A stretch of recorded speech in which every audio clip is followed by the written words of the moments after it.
It was here that President Elijah Edwards and two professors welcomed the first class of students in 1879. I think Jim Hanson is richly deserving of the award.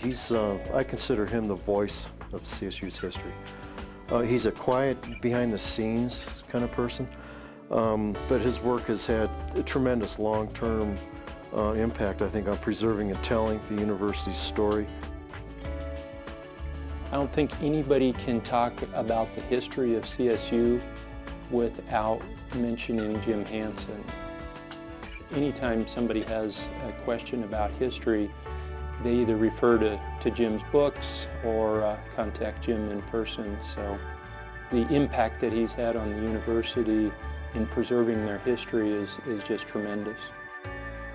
When the university asked him to write the history of CSU, which ended up being his first book about Democracy's College in the Centennial State, you need the materials to write from, and they weren't located in any one place. And so the story, which is true, is he took a graduate student in a pickup, and they started searching out all these old documents and boxes filled with dust and brought them all together and really created what now is the University Archives in the library.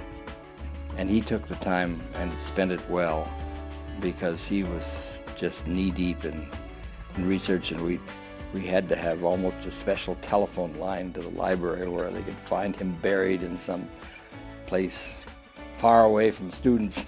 We could get away from it so he could get his work done. Jim Hanson's been a leader in his field in the area of both public history and making history accessible to the public. He has trained a number of students.